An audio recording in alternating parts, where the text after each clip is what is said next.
Bismillahirrahmanirrahim. Assalamualaikum warahmatullahi wabarakatuh.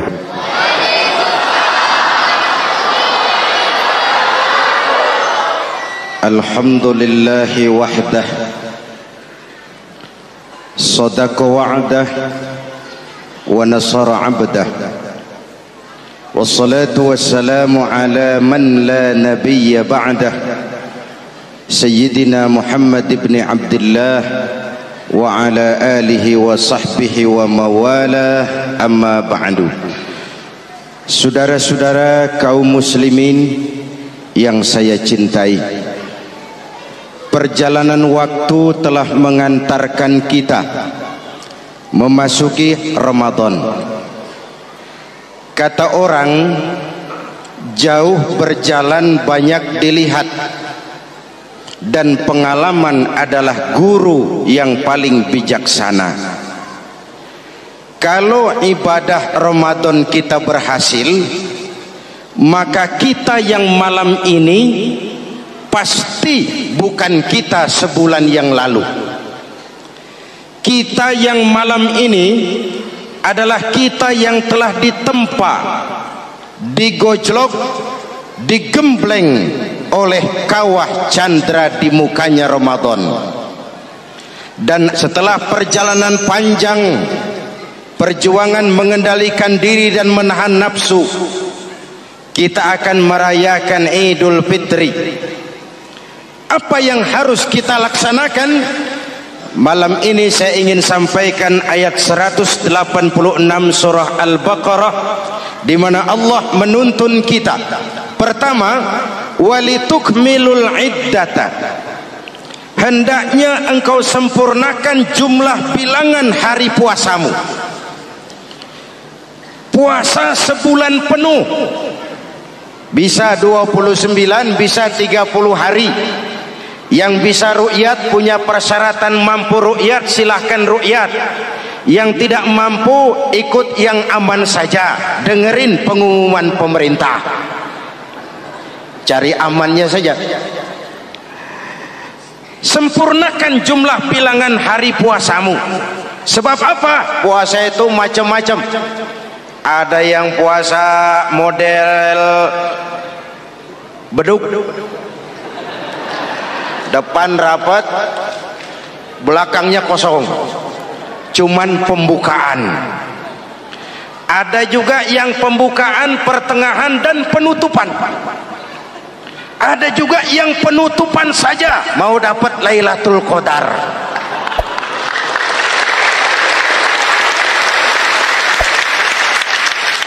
Allah berpesan, walitukmilul iddata, sempurnakan jumlah bilangan hari puasamu. Puasa itu sebulan penuh. Setelah selesai itu, walitukabbirullaha ala ma hadakum, hendaknya engkau agungkan, engkau bertakbir, mengagungkan Allah yang telah memberikan hidayah kepadamu. Tidak ada takbiran sebelum selesai Ramadan. Walitukmilul iddata, itu dulu, sempurnakan jumlah bilangan hari puasamu. Selesai baru walitukabbirullah. Jangan lebaran masih seminggu sudah Allahu Akbar, Allah ngigo. Walitukmilul iddata, sempurnakan dulu jumlah bilangan hari puasamu. Ini adab. Selesai, walitukabbirullah, baru engkau bertakbir, agungkan nama Tuhanmu. Kenapa? Ala ma hadakum, yang telah memberikan petunjuk dan hidayah kepada kita semua. Saudara, kalau bukan lantaran hidayah Allah, berat sebulan penuh enggak makan, lapar melilit perut, haus mencekik tenggorokan. Kalau bukan hidayah, berat melawan nafsu. Kalau bukan hidayah, berat melawan setan. Bagaimana enggak berat? Dia lihat kita, kita enggak lihat dia. Ini kan curang musuh begini. Semata-mata karena hidayah dari Allah.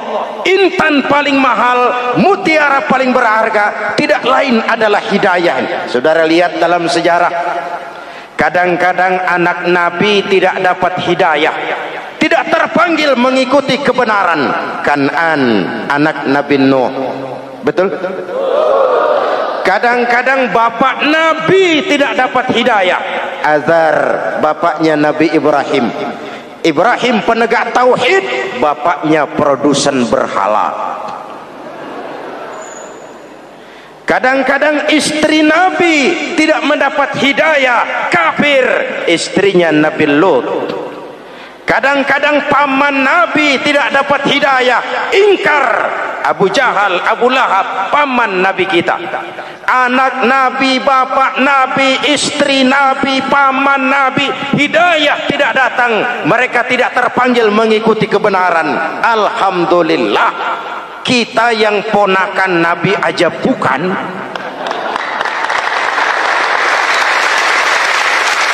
Kita diberikan hidayah. Dengan bekal hidayah itulah kita masuki nuansa Ramadan. Berjuang melawan nafsu, membina takwa, melatih ridha, dengan lapar melilit perut, dengan haus mencekik tenggorokan. Allahumma lakasumtu, Tuhan, untuk Engkau saya laksanakan ibadah ini. Oleh karena itu, jaga hidayah ini baik-baik, karena dia merupakan intan paling mahal, mutiara paling berharga dalam kehidupan kita. Diberikan kita kedudukan yang tinggi, alhamdulillah. Diberikan kita harta yang banyak, alhamdulillah. Tapi itu semua belum ada artinya ketimbang yang bernama hidayah. Maka hidayah inilah yang harus kita jaga baik-baik. Hidayah inilah yang harus kita pelihara. Kita bertakbir kepada Allah, mengagungkan nama Allah yang telah memberikan hidayah kepada kita. Kalau tidak lantaran hidayah, berat melaksanakan ibadah puasa sebulan suntuk. Dengan ibadah Ramadan, kita melakukan pemutihan vertikal. Orang yang keluar dari Ramadan dengan ibadah benar seperti bayi baru dilahirkan oleh ibunya, tidak punya dosa kepada Allah. Idul Fitri, kembali kepada fitrah. Tapi kan kita tidak cuma punya dosa vertikal, kita juga punya dosa horizontal.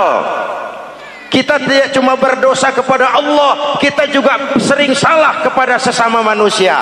Betul? Inilah momen lebaran itu.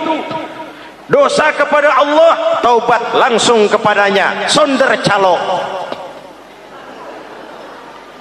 Dosa kepada sesama manusia, saling memaafkan. Sebab apa? Satu hadis meriwayatkan, selesai sholat id, sahabat mendengar Rasul mengucapkan amin sampai 3 kali. Amin, amin, amin. Heran sahabat, gak ada angin, gak ada hujan, amin 3 kali ya Rasul, ada apa? Kamu nggak tahu? Nggak tahu. Barusan selesai sholat, malaikat Jibril turun. Lalu, Muhammad, saya mau berdoa kepada Allah, mau kamu aminkan? Silakan Jibril, berdoalah, saya akan mengaminkan. Jibril berdoa, Rasulullah amin. Doanya 3 macam permohonan, Nabi 3 kali mengucapkan amin. Kalau malaikat Jibril yang doa, Nabi yang mengaminkan. Kalau bahasa Inggris, ilokan. Ilokan nih doa meleset. Apa iya? Maknya? Apa doanya? Pertama, ya Allah, hari ini 1 Syawal, doa malaikat Jibril, saya mohon kepadamu, jangan engkau terima puasa dan ibadahnya anak yang durhaka kepada ibu bapaknya. Rasulullah mengucapkan amin. Jelas? Belum tentu memang setiap kita orang tua, tapi pasti setiap kita anak. Jikalau anak punya ibu dan bapak, seorang anak yang puasa Ramadan, tarawih malam hari, bayar zakat, tadarus Al-Quran, jikalau sudah durhaka kepada kedua orang tuanya, didoakan oleh malaikat Jibril, diaminkan oleh Nabi, supaya puasa dan ibadahnya tidak diterima. Na'udzu. Kita tidak boleh berbuat dosa kepada orang tua, tapi pasti setiap kita anak. Jikalau anak punya ibu dan bapak, seorang anak yang puasa Ramadan, tarawih malam hari, bayar zakat, tadarus Al-Quran, jikalau sudah durhaka kepada kedua orang tuanya, didoakan oleh malaikat Jibril, diaminkan oleh Nabi, supaya puasa dan ibadahnya tidak diterima. Na'udzu. maka selesai sholat Idul Fitri, tugas yang paling utama minta ridho ibu dan bapak. Satu. Yang kedua, ya Allah, hari ini 1 Syawal, saya mohon kepadamu, jangan engkau terima puasa dan ibadahnya istri yang durhaka kepada suaminya. Rasulullah mengucapkan amin. Jangan engkau terima puasa dan ibadahnya istri yang durhaka kepada suaminya. Ibu-ibu tanya, Pak, kalau suami yang durhaka sama istrinya bagaimana, Pak? Nah, ibu-ibu, Rasulullah tidak menjelaskan itu.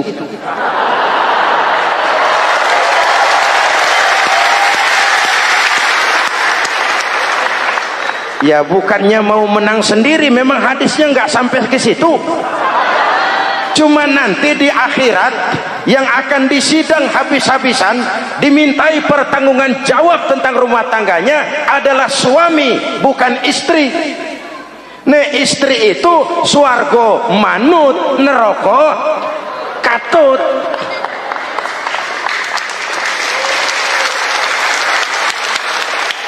Yang ketiga, ya Allah, hari ini 1 Syawal, saya mohon kepadamu, jangan engkau terima puasa dan ibadahnya muslim yang tidak mau memaafkan sesama saudaranya muslim. Memberi maaf lebih berat daripada minta maaf, tapi memberi maaf lebih mulia daripada meminta maaf. Kalau kita sudah minta maaf, orang tidak mau memaafkan, itu tanggung jawab dia kepada Allah. Orang macam itu yang tidak mau memaafkan sesama saudaranya, didoakan agar puasa dan ibadahnya tidak diterima oleh Allah Subhanahu. Riwayat lain menceritakan, satu hari Nabi lagi kumpul dengan sahabat. Nabi tanya, saudara-saudara, atadruna manil muflis? Tahu nggak kamu siapa orang yang bangkrut, orang yang sial, orang yang celaka? Siapa? Macam-macam jawaban sahabat. Ada yang bilang, al-muflisu fina man la dirham lahu wala mata'. Menurut pendapat kami, orang yang sial, yang bangkrut, yang kagak punya duit. Apalagi mau lebaran kayak begini. Bangkrut bener, Bang. Kadang-kadang yang habis belanja pulang bukan langsung ke rumahnya, ngeneng-ngeneng di depan tetangganya, manas-manasin orang. Hadirin yang saya hormati, semua diukur dengan kacamata materi. Apa jawab Nabi? Bukan. Orang bangkrut bukan yang nggak punya duit. Orang bangkrut itu orang yang nanti di hari kiamat datang menghadap Allah dengan membawa pahala solat, pahala zakat, pahala puasa, karena di dunia rajin ibadah. Cuman sayang, di sisi lain dia datang bawa dosa karena pernah nyaci maki orang, pernah fitnah orang, pernah makan harta orang dengan cara yang zalim, pernah mengalirkan darah orang dengan cara yang tidak benar. Enak dia setor, Tuhan lapor, ini pahala sholat saya, ini pahala puasa saya, ini pahala zakat saya mau ke surga. Datang orang, ntar dulu Tuhan, sabar. Ini orang memang di dunia rajin puasa, tapi saya pernah dicaci maki, lidahnya kotor, omongannya tajam, hancur hati saya oleh ucapannya. Panggil, sini Mas. Benar ini orang pernah kamu caci maki, kamu lontarkan kata-kata pedih dan kotor, kasar. Iya, siniin pahala sholatmu, kasihin orang yang kau caci maki, kasihin. Selesai, berangkat lagi, datang lagi orang. Sebentar Tuhan, dia memang di dunia bayar zakat, tapi dia pernah makan harta orang dengan cara yang zalim, makan harta yatim. Jadi pengurus yatim, yatimnya lapar, pengurusnya yang pada kenyang.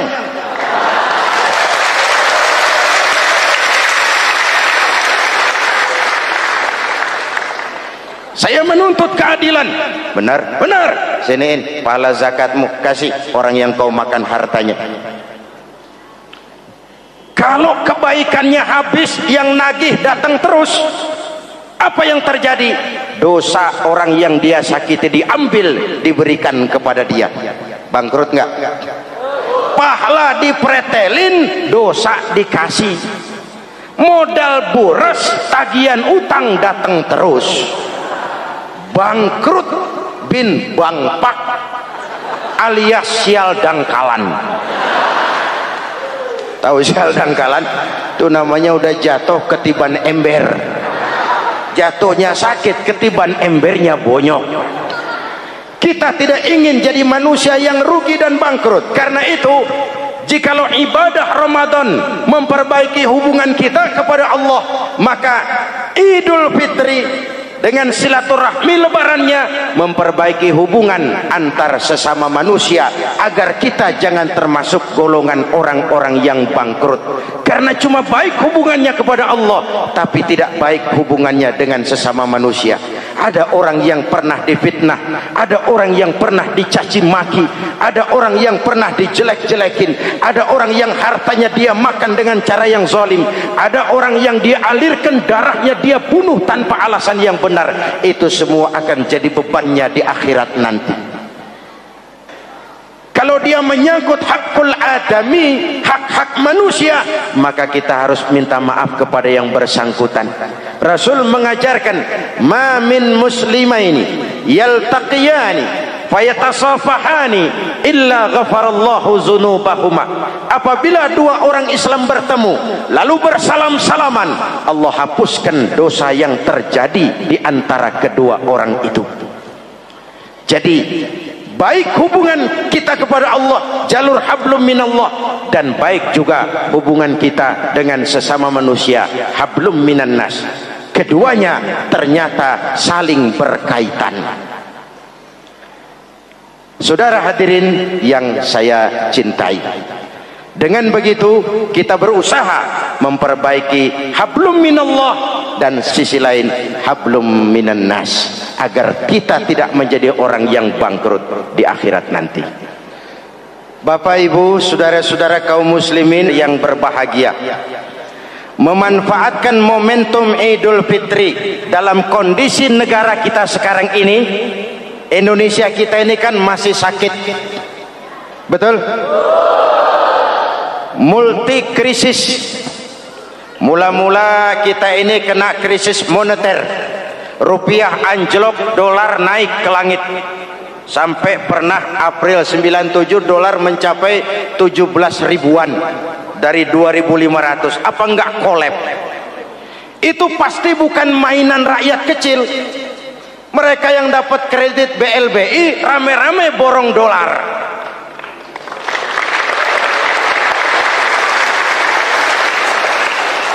Kita mah bocah kampung boro-boro borong dolar, ngeliat juga tumben. Akibat krisis moneter muncul yang lebih makro, krisis ekonomi. Perusahaan besar ambruk, konglomerat terpuruk, PHK di mana-mana, pengangguran meningkat, kriminal meningkat. Seiring dengan itu muncul yang lebih parah, krisis kepercayaan.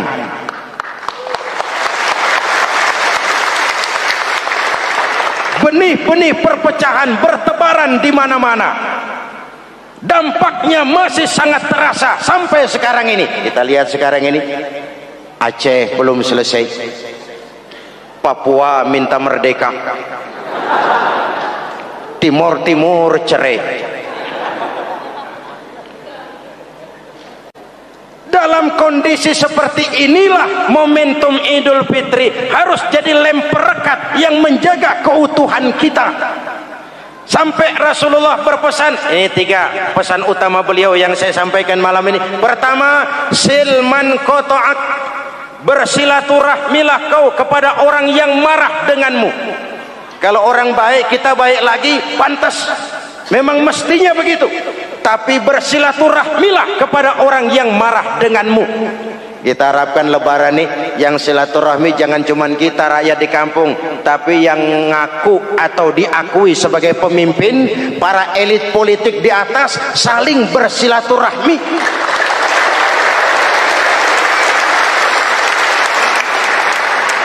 Kalau mereka rukun di atas, kita di bawah ngelihatnya enak. Betul? Tidak ada orang akan di atas kalau tidak disokong dari bawah. Kita ini seperti rumah, walaupun genteng di atas, nggak boleh genteng ngomong seenaknya. Genteng ngomong sama tiang, saudara tiang, kamu enak, saya setengah mati. Hujan kehujanan, panas kepanasan. Kadang-kadang anak-anak nakal saya disambitin. Kata genteng.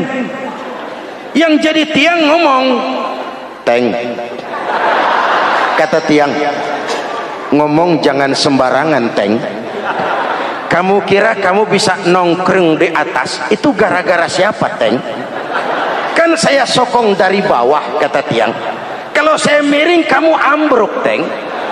Kamu jadi pejabat tinggi, kamu jadi anggota DPR, kamu jadi anggota MPR, kami rakyat yang angkat.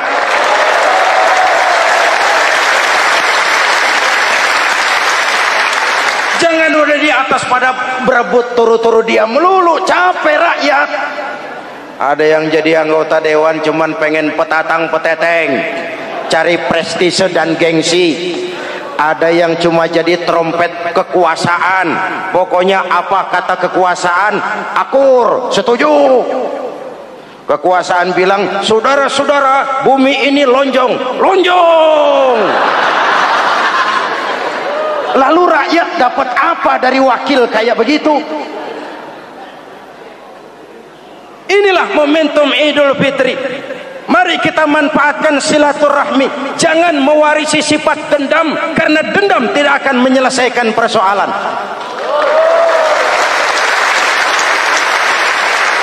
Ini ada warisan sejarah yang enggak sehat. Di zaman Bung Karno, sampai Bung Karno jadi presiden seumur hidup, Bung Karno dikenal sebagai tokoh revolusioner. Enggak sepaham sama Bung Karno, cepat-cepat dianggap ini kontra revolusi. PKI berontak, Bung Karno jatuh, muncul orde baru. Bung Karno disebut orde lama. Yang enggak cocok sama orde baru, wah itu orang orde lama. Lalu reformasi, orde baru lengser, jadi lagi alat yang nggak cocok sama golongannya. Oh, itu orang orde baru. Kapan selesai urusan?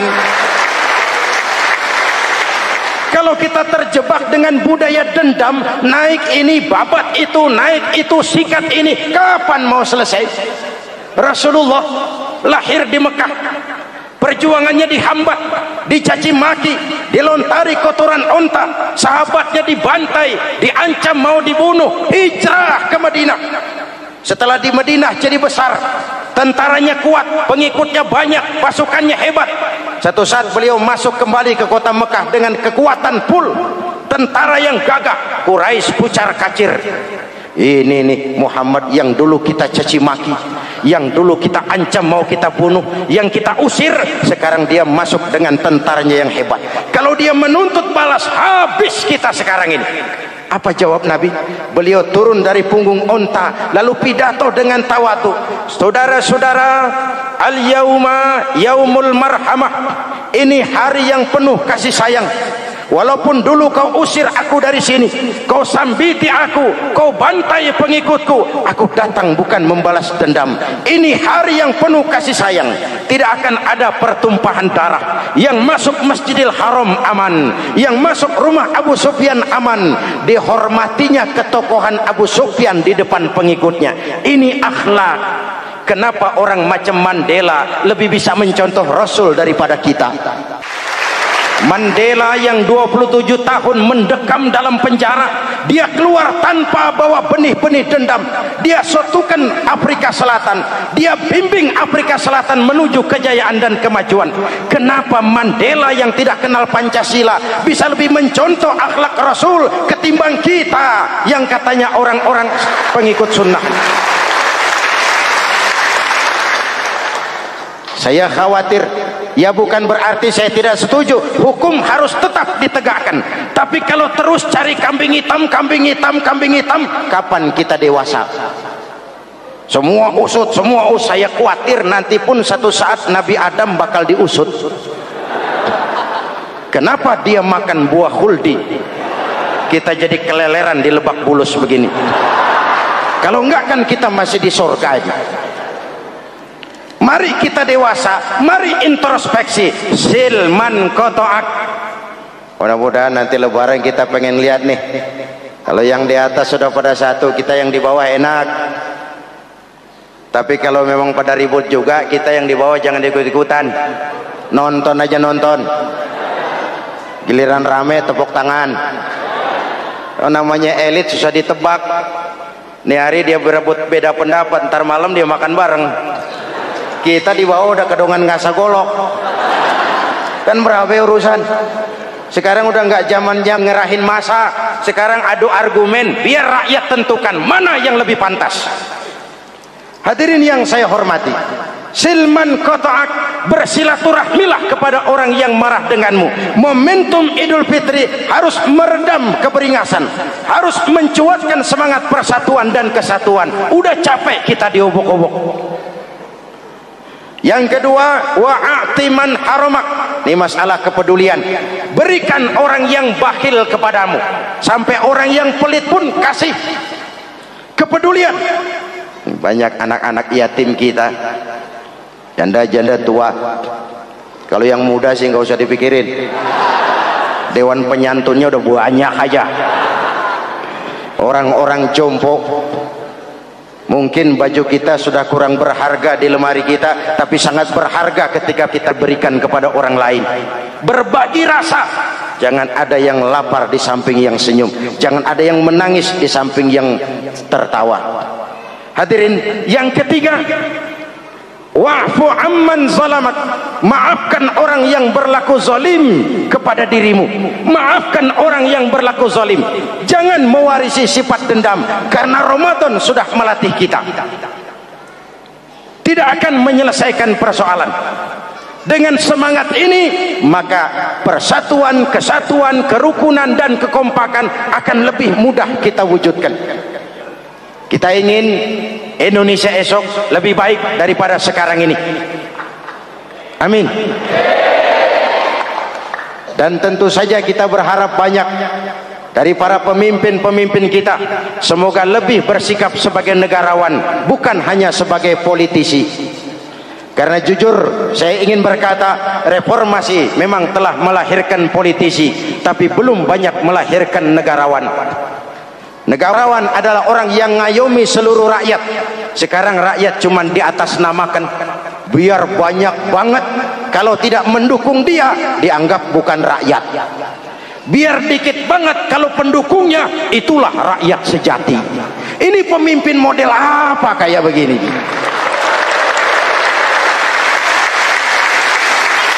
Ini kan mengkamuflase rakyat namanya. Oleh karena itu, mari sama-sama kita baca Fatihah. Kita niat, mudah-mudahan suasana sesudah Ramadan benar-benar kondusif, agar kita bangsa ini bisa keluar dari kesulitan besar yang kita hadapi sekarang ini. Para pemimpin kita semakin kompak dan bersatu, rakyat juga semakin terayomi. Ala hadhihi niyyah wa ila hadratin nabi. Al-Fatihah.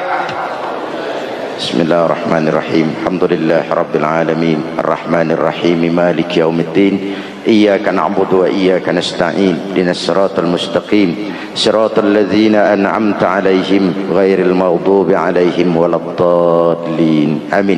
Bismillahirrahmanirrahim. Amin. Alhamdulillahi rabbil alamin. Allahumma salli ala sayyidina Muhammadin wa ala alihi wa sahbihi ajma'in. Rabbana taqabbal minna salatana wa siyamana wa qiyamana wa taqassu'ana wa ta'abbudana wa tammim taksirana ya arhamar rahimin. Allahumma ij'alna minas su'ada'il maqbulin wa la taj'alna minal ashqiya'il mardudin. Allahumma a'izzal islam wal muslimin wansur man nasaraddin wakhzul man khazalal muslimin. Allahumma afdalu ma qultuhu ana wan nabiyyuna min qabli, la ilaha illallah. La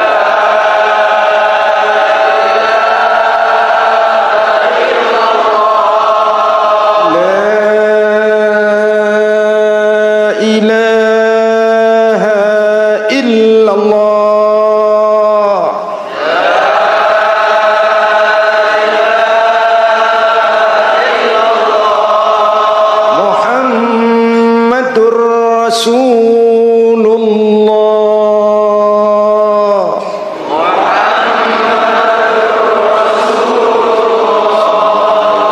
Kalimatu haqqin 'alaiha nahya wa 'alaiha namut wa 'alaiha nub'asu insyaallah minal aminin birahmatika ya arhamar rahimin. Usikum wa nafsi bitaqwallah. Wassalamu alaikum warahmatullahi wabarakatuh. Assalamualaikum warahmatullahi wabarakatuh.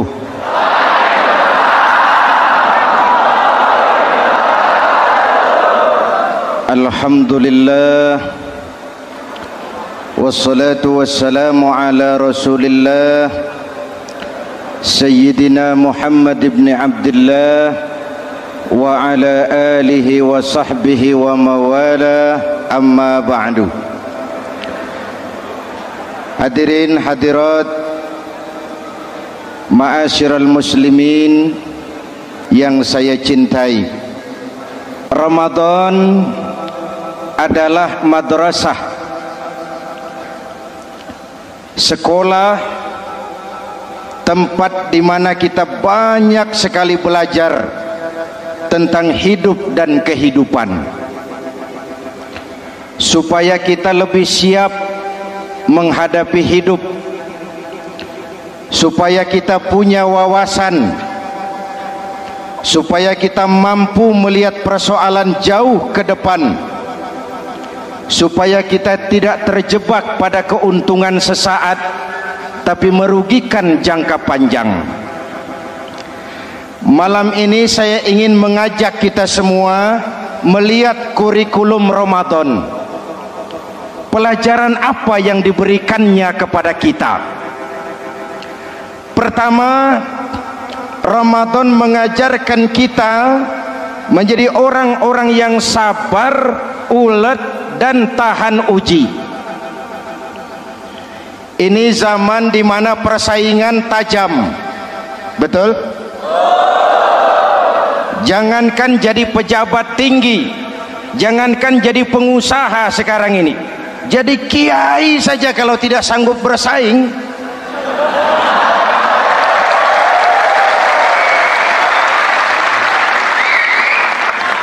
ini bahasa kasar tapi jujur. Karena orang sekarang hidup di zaman banyak pilihan. Akibat persaingan yang semakin tajam, orang sering kehilangan kesabaran. Kepengen cepat kaya, lalu tidak sabar, makan renten, nipu orang, buka peternakan tuyul,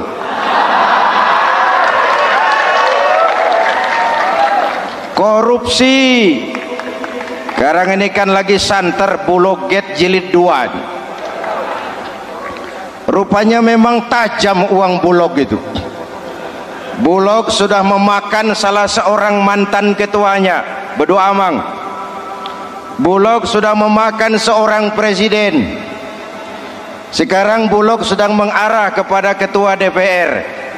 Kita lihat hasilnya.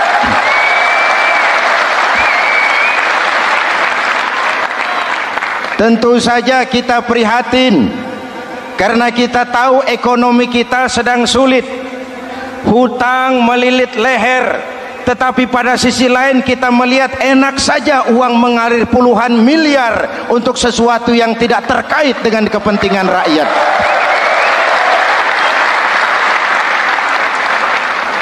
Karena itu puasa mendidik kita sabar, biar lapar melilit perut, biar haus mencekik tenggorokan.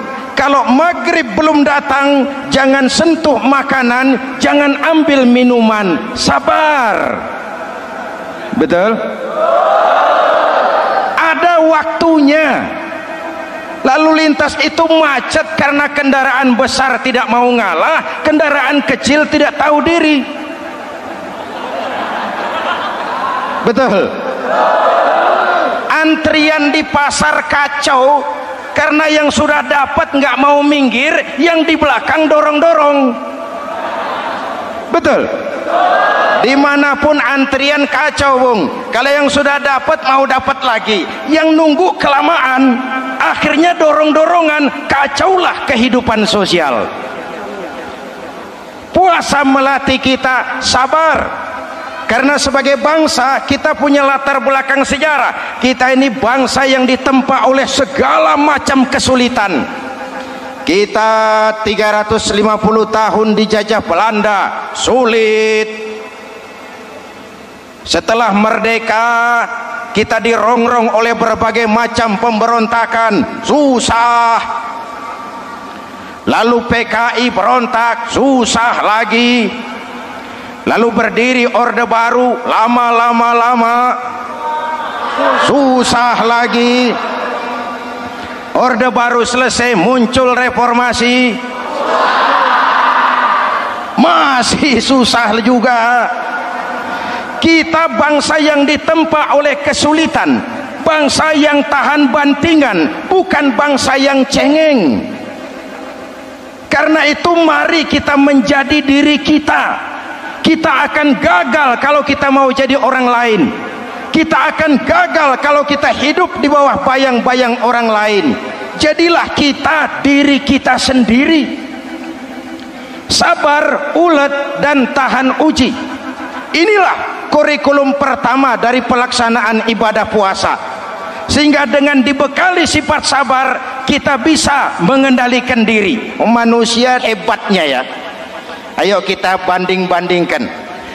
Malaikat, binatang, manusia. Malaikat tidak diberi nafsu, hanya diberi akal.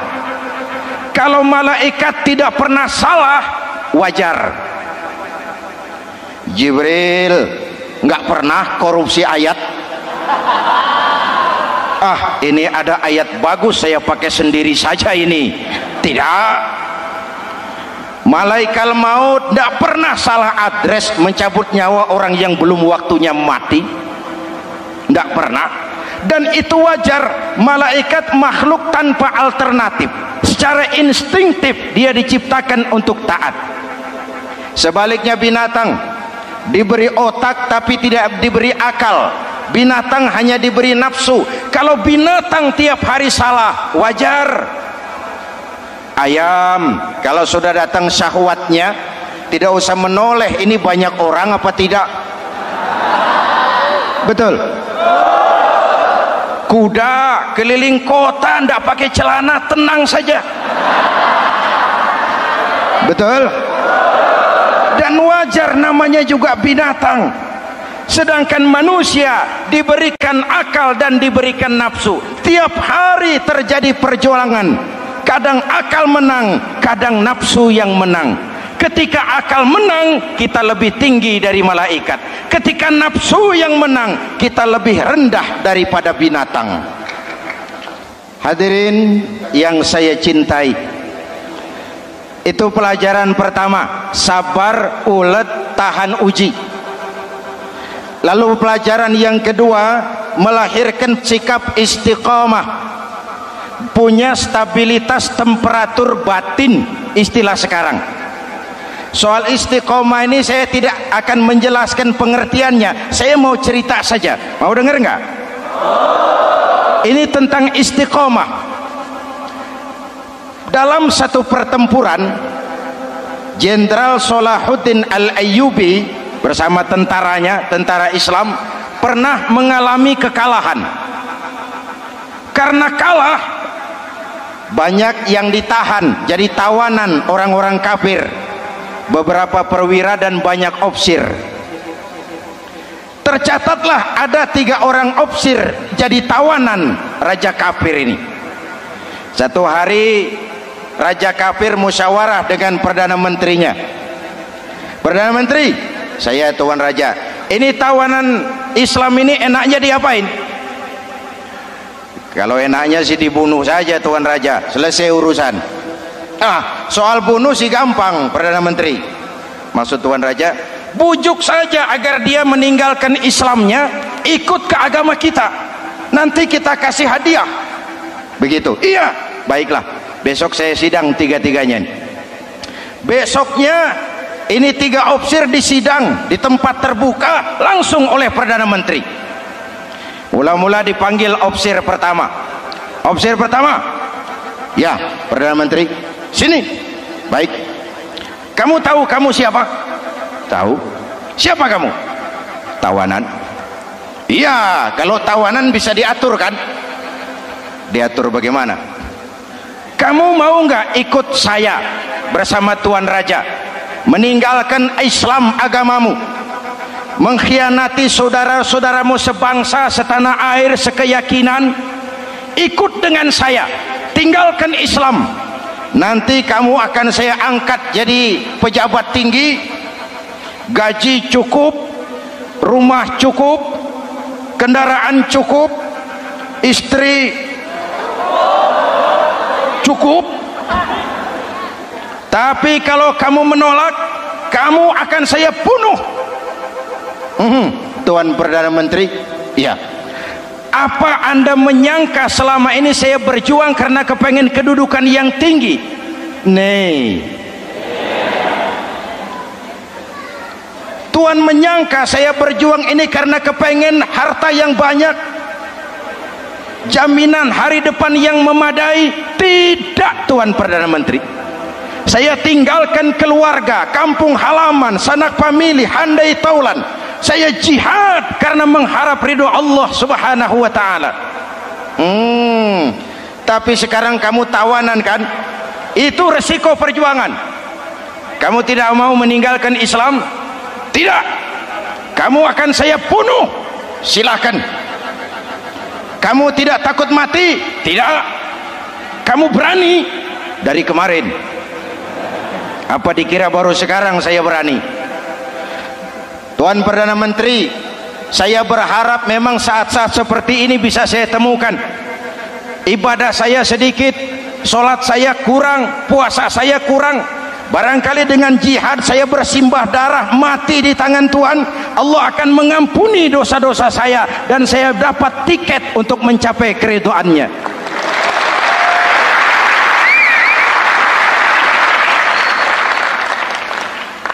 Gila kamu. Biarin.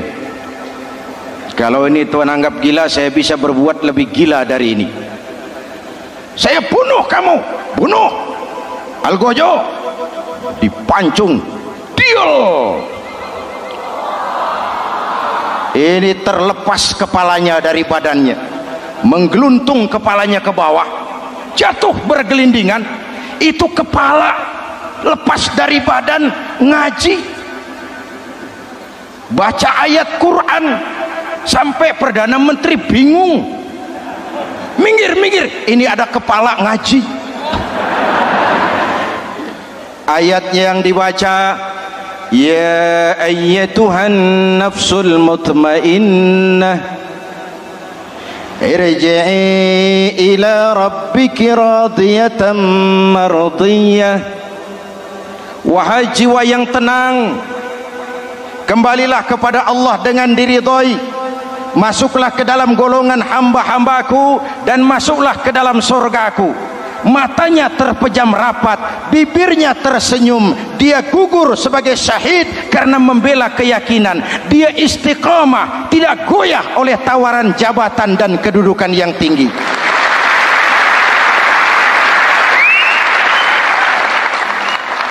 Perdana Menteri geleng kepala. Dasar orang Islam.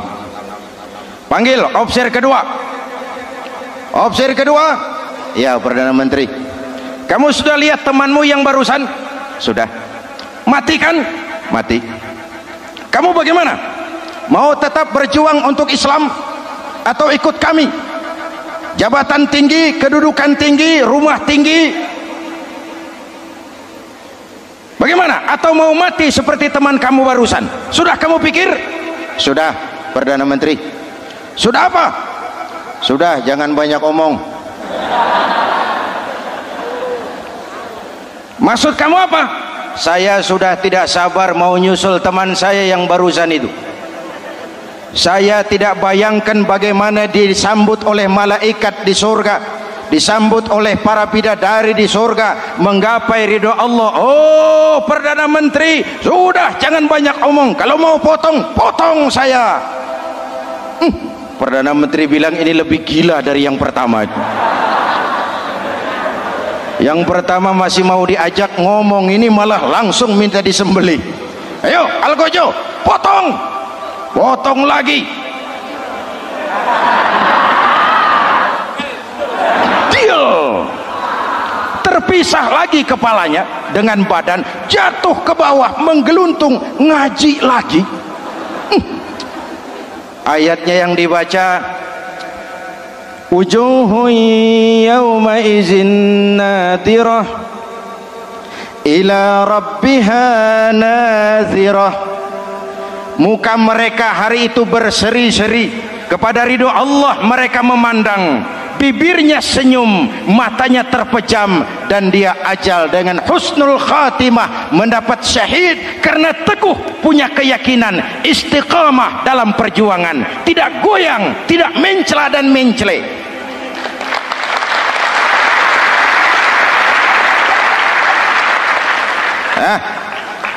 Opsi ketiga, sini. Siap Perdana Menteri. Kamu sudah lihat nasib dua orang teman kamu? Sudah. Mati kan? Mati. Kamu mau seperti dia? Oh tidak Perdana Menteri, saya tidak mau mati. Daripada mati kan lebih baik hidup. Kamu mau ikut saya? Mau Perdana Menteri, mau. Gaji besar, rumah besar, kendaraan besar, istri.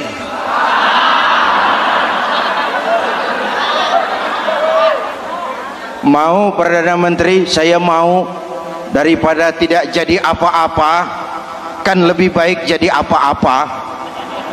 Daripada tidak punya apa-apa, kan lebih baik punya apa-apa. Oh, jadi kamu selama ini berjuang karena mau cari apa-apa? Iya. Bagus. Nanti saya musyawarah sama raja, kamu diangkat jadi bupati di mana? Tunggu ya. Perdana Menteri laporan, Tuan Raja. Ya. Ini opsi ketiga kelihatannya baik ini.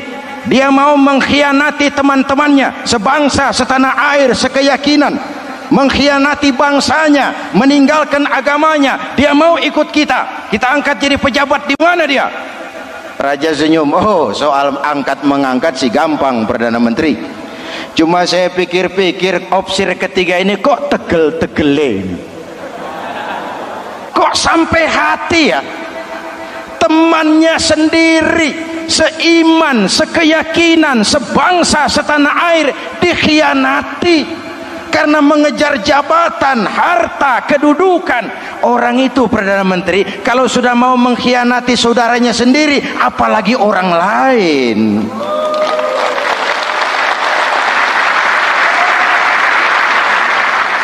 Ini opsi ketiga, ini opsi bejat.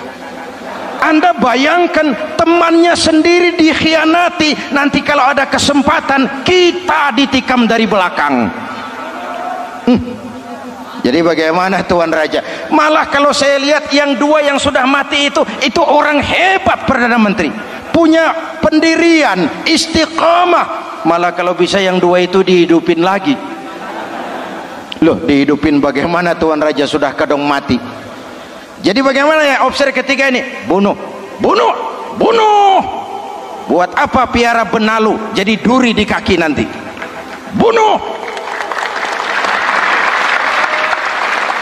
Baik, Perdana Menteri kembali. Opsi ketiga, siap Perdana Menteri. Saya jadi bupati di mana? Bupati modar sampean. Loh, saya mau dibunuh. Bunuh. Katanya kalau ikut agama Tuan, meninggalkan agama kami, saya akan jadi pejabat tinggi. Kamu opsi bejat, kamu tidak punya pendirian, saudaramu sendiri seagama kamu khianati, apalagi orang lain. Potongan kayak kamu jadi pejabat, rusak negara ini.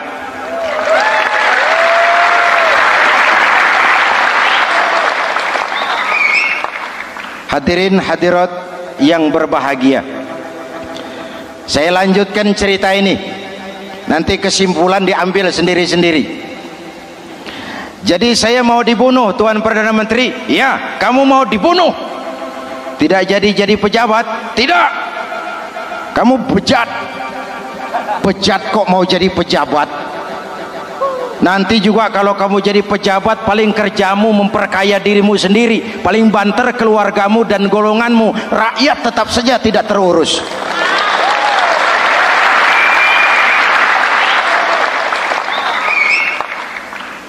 Paling-paling kamu kalau sudah jadi pejabat tinggi, kerjamu cuma membuka, meresmikan, berkunjung. Berkunjung, meresmikan, membuka. Membuka, meresmikan, berkunjung. Lah kapan kamu ngurus rakyatnya? Bejat kamu. Jadi saya dibunuh, bunuh. Iyalah, kalau mau dibunuh ya saya bunuh, tapi saya mau Islam lagi ah. Terserah, mau Islam lagi mau tidak, kamu tetap akan dibunuh. Iya, saya mau Islam lagi. Ayo cepat. Iya Pak, saya mau syahadat dulu. Cepat. Iya Pak, asyhadu macet lehernya. Ayo cepat. Iya Pak, asyhadu tidak bisa mengucap syahadat. Ayo cepat. Iya Pak, asyhadu tidak tuntas mengucap syahadat, golok algojo keburu sampai di lehernya. Deal. Darah mancur, pisah kepala dengan badan, menggeluntung ke bawah. Ngaji lagi. Wong dia bekas santri masih bisa ngaji. Cuma ayat yang dibaca lain sama dua temannya tadi. Ayat yang dibaca, afaman haqqa alaihi kalimatul azab, afaman haqqa alaihi kalimatul azab, afa anta tunkizu man finnar. Ini ayat yang dibaca. Orang yang memang sudah dapat vonis akan mendapat azab, bisakah kamu menyelamatkan dia dari neraka? Bertahun-tahun berjuang di bawah bendera Islam untuk kejayaan Islam, di akhir hayatnya dia tergoda oleh kedudukan dan harta, oleh jabatan dan pangkat. Ia bergeser, imannya rapuh, hilang istiqomahnya, ditinggalkan agamanya, dan dalam keadaan begitu dia mati, dia su'ul khatimah.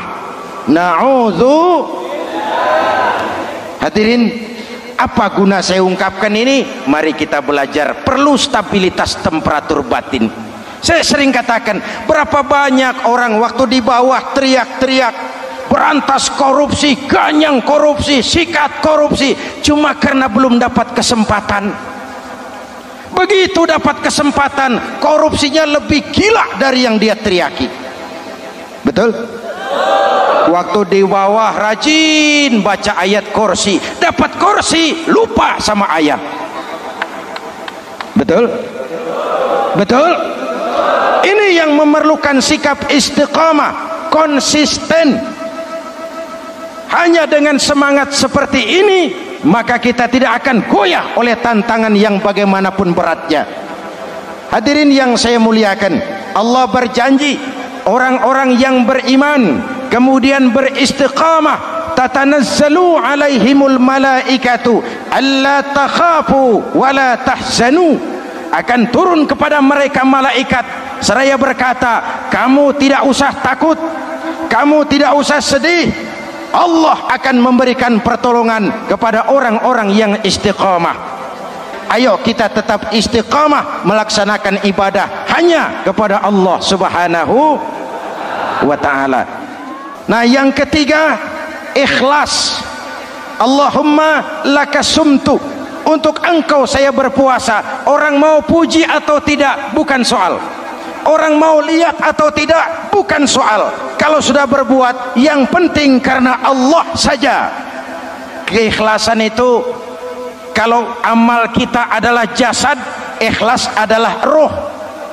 Saudara, hari Jumat jam 9 pagi sudah berangkat ke masjid. Apa tidak bagus? Bagus. Sarungnya baru. Samarinda kelas BHS. Sajadah tebal. Tasbih panjang.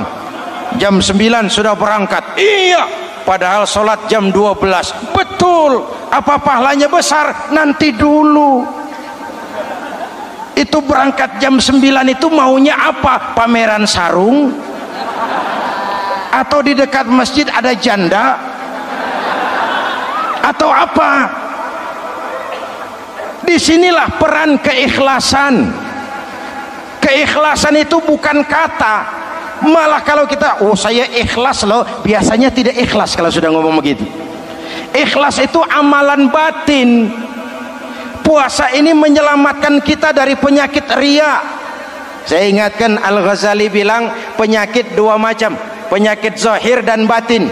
Bedanya apa? Pertama, penyakit zahir yang punya lebih tahu dari orang lain, tapi penyakit batin orang lain lebih tahu dari yang punya. Kalau kita punya kanker darah tinggi, kita tahu, orang lain tidak. Tapi kalau kita sombong, hasud, dengki, orang lain kadang-kadang lebih tahu dari kita yang punya. Betul? Yang kedua yang dahsyat, sehebat-hebatnya penyakit zahir cuma merusak dunia, penyakit batin merusak dunia, menghancurkan akhirat. Ginjal mati, darah tinggi mati, tumor mati, kanker mati, leukemia mati, tapi tidak berakibat akhirat. Tidak ada penduduk neraka ditanya, kenapa kamu masuk neraka? Tumor pak. Tidak ada. Tidak ada. Sehebat-hebatnya penyakit zahir cuma merusak dunia, tapi penyakit batin merusak dunia, menghancurkan akhirat. Sombong, penyakit batin, di dunia dijauhi orang, di akhirat neraka tempatnya. Kikir, penyakit batin, di dunia dijauhi orang, di akhirat neraka tempatnya. Betul? Maka Al-Ghazali heran, kalau diserang penyakit zahir kita panik, cepat-cepat cari dokter. Tapi kalau diserang penyakit batin kita tenang-tenang saja. Padahal penyakit batin merusak dunia dan lebih hebat lagi menghancurkan akhirat. Maka puasa melahirkan keikhlasan, agar di dalam melaksanakan ibadah cuma kita dan Allah saja. Inilah jiwa dan semangat yang sekarang ini pun sudah mulai menjadi langka. Semuanya karena akhirnya yang subur mental penjilat. Sumuhun dawuh, pasukan kulonuun, barisan asal bapak seneng, pasukan kumaha juragan wae, organisasi oke bos. Kita miskin dengan orang-orang yang punya prinsip, yang berani berkata ya terhadap yang benar, sanggup berkata tidak terhadap yang tidak benar, apa dan bagaimanapun resikonya.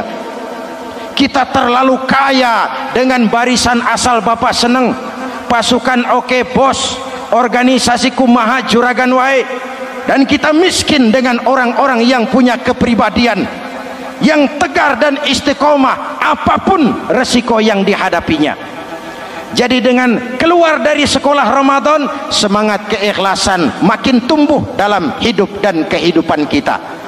Ibu bapak hadirin hadirat yang berbahagia, itulah makanya puasa disebut ibadah sirriyah, ibadah abstrak, cuma kita dan Allah saja yang tahu. Ini lebih mendorong semangat keikhlasan. Kata Imam Al-Ghazali, an-nas kulluhum mauta illa al-alimun wal alimuna niyamun illa al-amilun wal amiluna mughtarruna illa al-mukhlisun. Manusia itu mati kecuali orang yang berilmu. Orang yang berilmu walaupun hidup tidur kecuali yang mengamalkan ilmunya. Dan orang yang mengamalkan ilmunya banyak yang tertipu kecuali yang ikhlas di dalam mengamalkan ilmunya. Manusia mati kecuali yang berilmu. Yang berilmu walaupun hidup tidur kecuali yang mengamalkan ilmunya. Yang mengamalkan ilmunya banyak yang tertipu, menyangka amalnya sudah banyak, solatnya sudah hebat, zakatnya sudah luar biasa, jihadnya sudah mantap. Banyak yang tertipu kecuali yang ikhlas di dalam mengamalkan ilmunya. Jadi amal tanpa ikhlas, jasad tanpa ruh. Itulah makanya nuansa Ramadan dengan ibadah puasa mengembangkan semangat keikhlasan di antara kita semua. Mari kita baca doa sama-sama munajat, mohon pertolongan Allah agar kita diselamatkan dari penyakit riya dan ditumbuhkan semangat keikhlasan. Ala hadhihi niyyah wa ila hadratin nabi. Al-Fatihah. Bismillahirrahmanirrahim. Alhamdulillahirabbil alamin. Arrahmanir rahim. Maliki yaumiddin. Iyyaka na'budu wa iyyaka nasta'in. Ihdinas siratal mustaqim. Siratal ladzina an'amta 'alaihim ghairil maghdubi 'alaihim waladdallin. Amin. Bismillahirrahmanirrahim. Amin. Alhamdulillahirabbil alamin. Allahumma salli wa sallim wa barik ala sayyidina Muhammadin wa ala alihi wa sahbihi ajma'in. Allahumma ja'al jam'ana hadha jam'an marhuma wa tafarruqana min ba'dihi tafarruqan ma'suma. Allahumma ja'al jam'ana hadha jam'an mashkura wa tafarruqana min ba'dihi tafarruqan maghfura. Allahumma ja'alna minas su'ada'il maqbulin wa la taj'alna minal ashqiya'il mardudin. Rabbana taqabbal minna salatana wa siyamana wa qiyamana wa takhashu'ana wa ta'abbudana wa tadarru'ana wa tammim taqsirana birahmatika ya arhamar rahimin. Allahumma aslih man fi salahihi salahul muslimin. Allahumma ahlik man fi halakihi salahul muslimin. Ya Allah, dengan sepenuh perasaan dan pengharapan, dengan segala keremahan dan kerendahan, kami bermohon kepadamu, berikan kami kekuatan zahir dan batin, berikan kami kesabaran dan ketabahan, sikap istiqamah dalam mengarungi hidup yang penuh ujian ini. Karuniakan kepada kami pemimpin-pemimpin yang takut kepadamu dan sayang kepada kami. Rabbana hablana min azwajina dhurriyyatina qurrata a'yun waj'alna lil muttaqina imama. Afdalu ma qultuhu ana wan nabiyyuna min qabli. La ilaha illallah.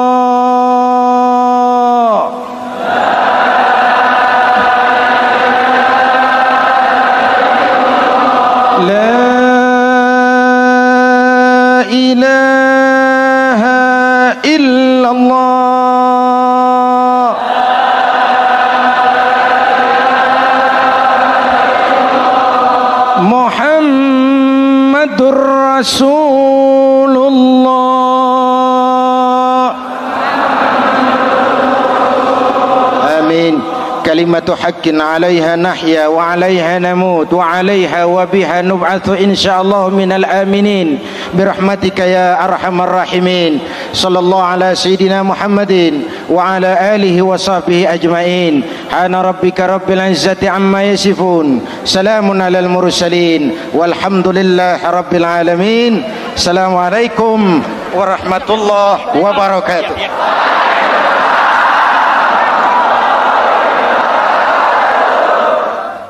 Assalamualaikum warahmatullahi wabarakatuh.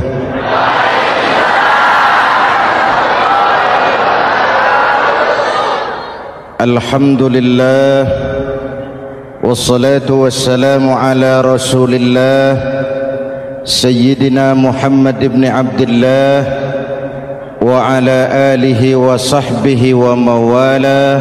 Amma ba'du.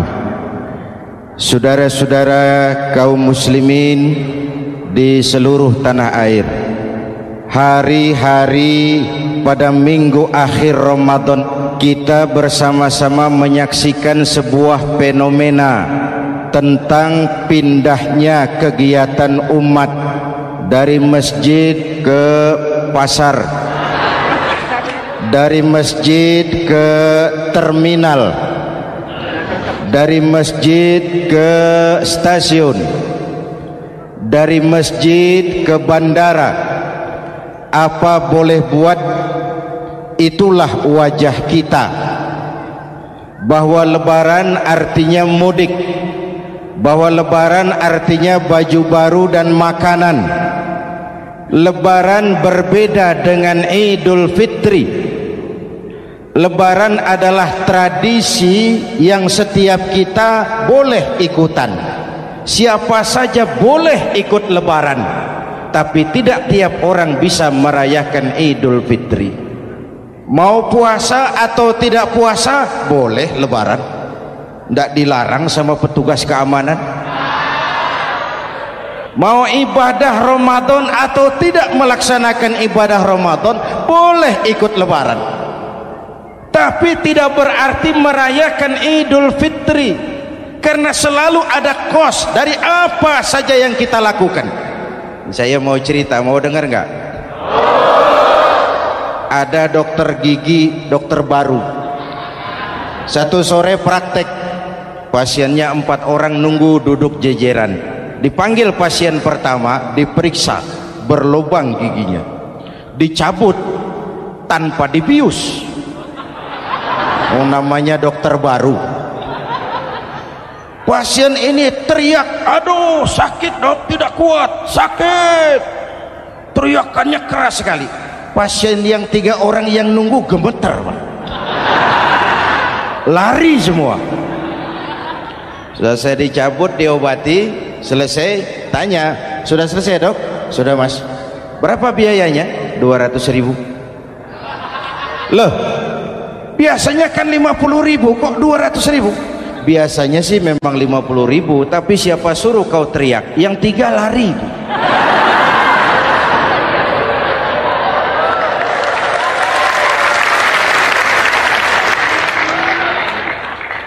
Cerita pendek ini ingin berpesan kepada kita, selalu ada ongkos yang harus kita bayar dari apa saja yang kita lakukan.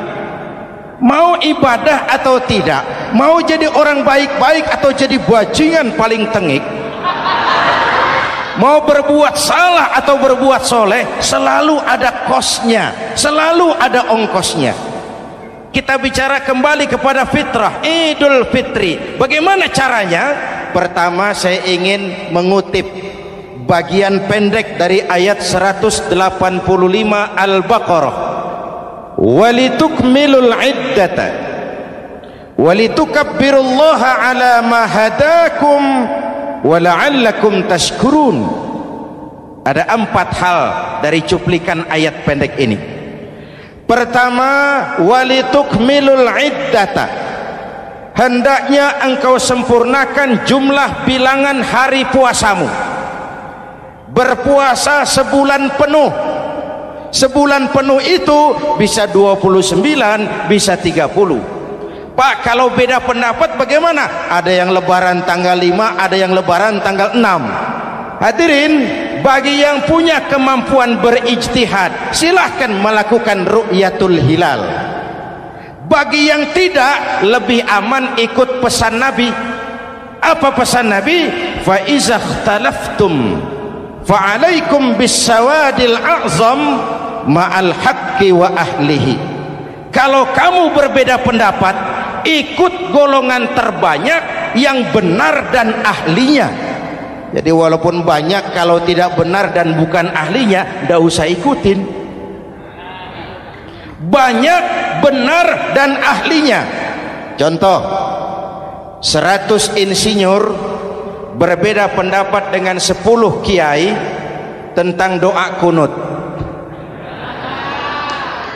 Yang diikuti pasti 10 kiai, bukan 100 insinyur. Betul? Atau sebaliknya, 10 insinyur berbeda dengan 100 kiai tentang konstruksi jembatan. Yang diikuti tentu 10 insinyur, benar dan ahlinya. Maka yang paling aman, kita punya departemen agama.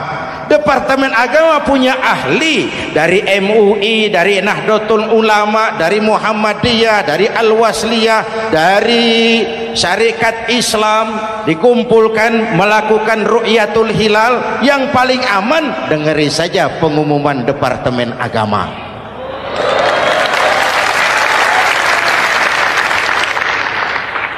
Tapi tetap menghormati mereka yang meyakini 1 Syawal jatuh pada tanggal 5. Beda boleh, marah jangan.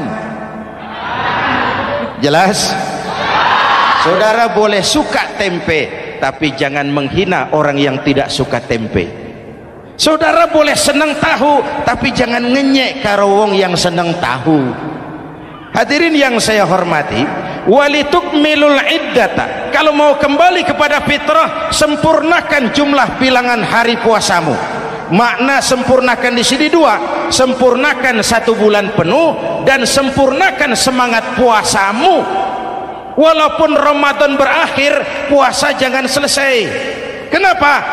Tangan kita masih tetap terus puasa dari mengambil yang bukan milik kita. Lidah kita walaupun Ramadan sudah selesai tetap berpuasa dari memfitnah dan menggunjing orang lain. Kaki kita walaupun Ramadan sudah selesai tetap puasa dari berjalan ke tempat yang tidak baik. Perut kita tetap berpuasa dari kemasukan barang-barang yang haram. Sempurnakan semangat puasamu. Sikap disiplin, sikap jujur, merasakan kehadiran Allah dekat dalam hidup. Nih contoh ringan. Tadi waktu asar dan zuhur saudara sholat apa tidak? Sholat. Waktu sebelum sholat kan berwudu. Ketika berwudu kan berkemur. Umpama waktu berkemur itu saudara korupsi, sedikit saja airnya saudara minum, saya yakin jangankan petugas keamanan, teman wudhu sebelah pun tidak akan tahu kalau waktu berkemur saudara korupsi. Kalau selesai Ramadan ini diterjemahkan, insya Allah negara kita bersih, berkurang korupsinya. Hadirin yang saya cintai, saya kembali kepada pesan Al-Baqarah 185 tadi. Walitukmilul iddata, sempurnakan jumlah bilangan hari puasamu. Puasa sebulan penuh dan kemudian lanjutkan semangat Ramadan. Disiplin, merasakan diri di bawah pengawasan Allah. Sekarang ini Allah ditekan. Kita iman dalam ucapan tapi sekuler dalam perbuatan. Tuhan cuma ada di masjid, di kantor Tuhan hilang, maka korupsi merajalela. Tuhan cuma ada di masjid, di pasar Tuhan hilang, maka timbangan tetap curang.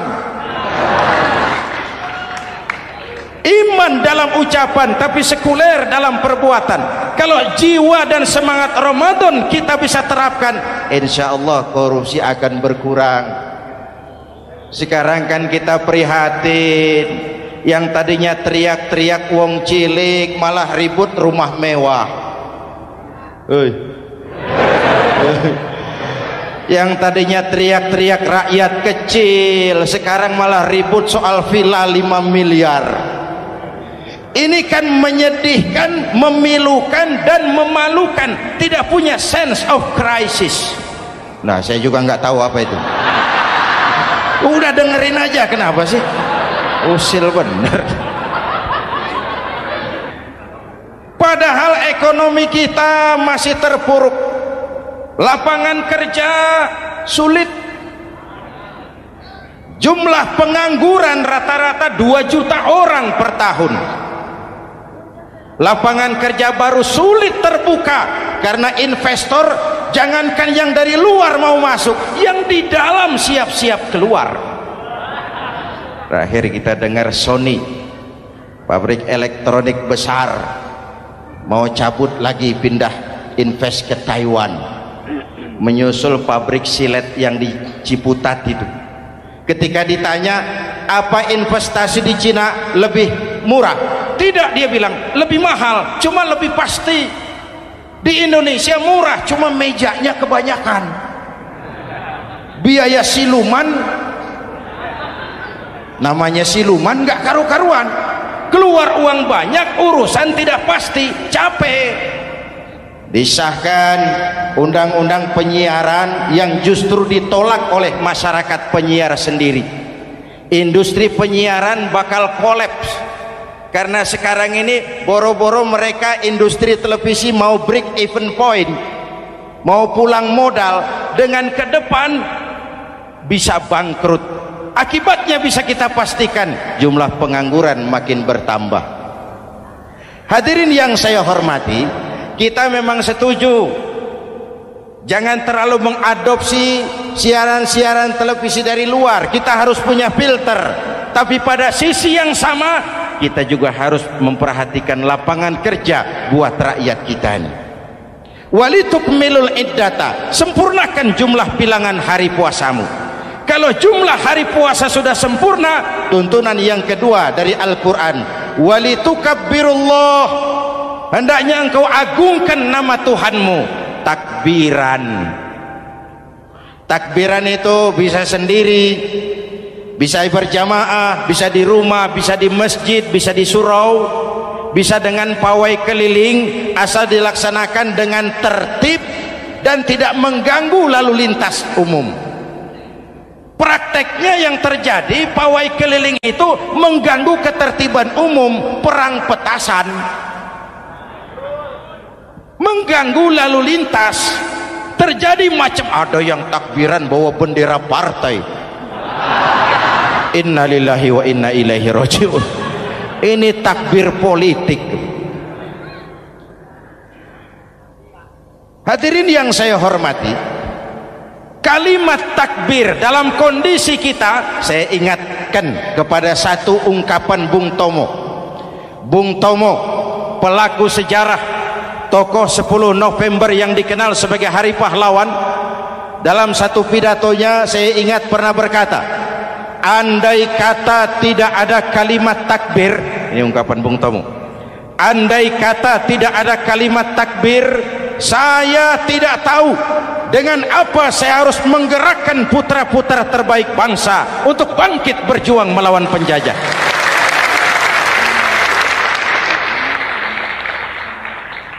Ketika Allahu Akbar itu londo, kelihatannya kecil, meriam nggak meleduk. Dahulu orang-orang tua kita cuma ada dua kata, merdeka atau mati.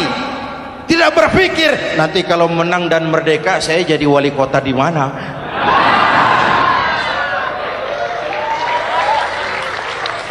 Kalimat takbir, bangsa ini harus bangkit dari keterpurukan. Bangsa ini harus bangkit mengejar ketinggalan-ketinggalannya. Bangsa ini tidak boleh terpuruk terus, dan semangat takbir harus menjiwai kita. Tidak ada capek dalam perjuangan, tidak ada puas dalam upaya. Keberhasilan cuma pengantar ke arah keberhasilan yang lebih baik lagi. Walitukabbirullah, hendaknya engkau agungkan nama Tuhanmu. Nama Allah menjadi motivasi besar dalam kehidupan kita. Ini pesan Quran Al-Baqarah 185. Pesan kedua, setelah sempurnakan jumlah bilangan hari puasamu, agungkan nama Tuhanmu. Takbiran. Kalimat takbir sendiri kalau kita lihat pada kalimatnya ada kata la ilaha illallah wahdah sadaqa wa'dah wa nasara 'abdah wa a'azza jundah wa hazamal ahzaba wahdah.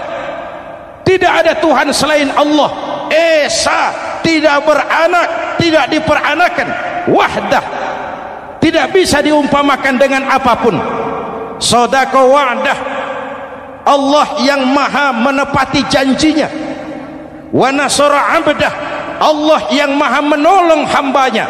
Kalau bukan kebesaran Allah, berat berjuang Ramadan ini melawan musuh yang tidak nyata. Puasa itu kalau olahraga golep. Benar Pak, Kalau tinju lawannya kelihatan. Betul. Sepak bola musuh kelihatan. Bulu tangkis kelihatan. Golf siapa musuhnya? Itulah puasa, menghadapi musuh yang tidak kelihatan. Itu lebih berat daripada perjuangan mengangkat senjata, lebih berat daripada berjuang mengorbankan harta. Tapi kalau di bulan Ramadan saja Rasulullah menang dalam perang Badar, itu harus jadi sumber motivasi. Dengan kalimat takbir, dengan keagungan Allah, bangsa Indonesia harus bangkit dari keterpurukan. Ibu bapak hadirin yang saya hormati, jadi bukan akhir Ramadan lalu sibuk beli baju. Boleh, tapi bukan itu yang utama. Laisal id bilibasin jadid, walakinnal id bita'atin yazid. Idul Fitri bukan pakaian baru. Idul Fitri adalah ketaatan yang meningkat, yang telah ditempa, digojlok, digembleng oleh Ramadan. Jadi kalau Ramadan rajin baca Quran, lalu selesai Ramadan sayonara Quran, latihan tidak berhasil. Ramadan rajin ke masjid, selesai Ramadan selesailah ke masjid. Awal Ramadan full house sampai ke halaman, akhir Ramadan cuma imam berdua tikar. Masjid kembali senyap, padahal masjid adalah pusat kegiatan umat. Saudara lihat dari sejarah, ketika hijrah ke Madinah, Rasul singgah di Kuba. Apa yang beliau lakukan? Membangun masjid. Ketika sampai di Madinah, kesibukan pertama beliau apa? Mencari rumah dinas? Bukan. Kesibukan pertama beliau mencari lokasi di mana membangun masjid. Isra dan Mi'raj, perjalanan besar dimulai dari masjid ke masjid. Ini indikasi masjid memang merupakan pusat kegiatan umat. Umat Islam dengan masjid seperti ikan dengan air, tidak boleh pisah. Ada ikan yang tidak betah di air? Ada. Ikan mau modar. Kalau umat sudah mulai menjauhi masjid, jiwanya yang akan mati. Kalau jiwanya mati, jasadnya masih hidup, itu namanya bangkai berjalan. Walitukabbirullah, engkau agungkan nama Tuhanmu. Takbiran, setelah berjuang penuh membina takwa, mengharap ridho, mengendalikan nafsu. Ingat loh, puasa itu bukan menghilangkan nafsu, mengendalikan, menempatkan pada tempatnya. Manusia tanpa nafsu bukan manusia, tapi manusia yang disetir nafsu turun jadi binatang, bahkan lebih rendah daripada binatang. Puasa ini menempatkan nafsu di tempatnya. Hai laki-laki, kamu nafsu sama perempuan? Betul pak. Perempuan suka laki-laki? Betul pak. Boleh lewat sini, lewat pintu yang disebut nikah. Ini nafsu disalurkan lewat pintu yang disebut nikah. Jangan seperti ayam kawin tiap malam, nikah tidak mau.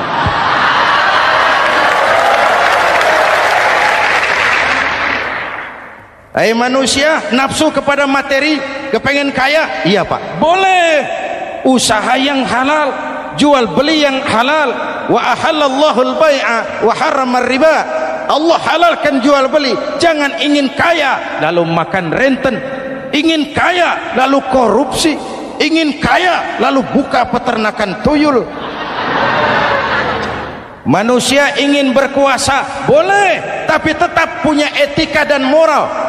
Jangan ingin berkuasa lalu fitnah, ingin berkuasa lalu mengadu domba orang, ingin berkuasa lalu menghalalkan segala cara. Puasa menempatkan nafsu pada tempatnya. Manusia yang dikendalikan nafsu lebih puas daripada binatang. Saya punya ungkapan lama, sebuas-buasnya kerbau makanannya tetap rumput. Saya belum pernah dengar ada kerbau terlalu buas lalu makan roti. Betul.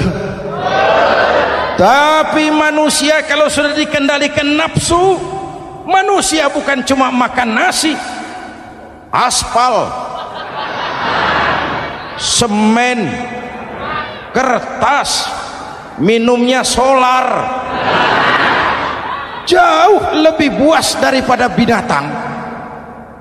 Inilah puasa, arep nguwong kewong, agar manusia itu jadi dirinya, fitrahnya, jangan dikendalikan oleh nafsu. Kita ini sudah diciptakan fi ahsani taqwim. Masya Allah.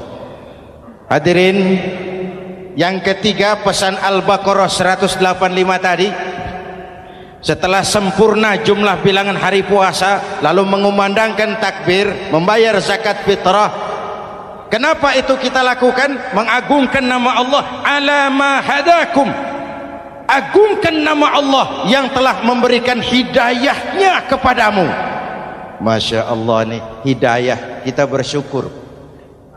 Hidayah ini hak prerogatif Allah, diberikan kepada siapa saja yang dikehendaki oleh Allah. Kita bisa lihat dalam sejarah, ada anak Nabi tidak mendapat hidayah, tidak terpanggil mengikuti kebenaran yang disampaikan oleh bapaknya, namanya Kan'an, putra Nabi Nuh. Ada ayah Nabi bernama Azar, ayah Nabi Ibrahim, putranya penegak tauhid, ayahnya produsen berhala.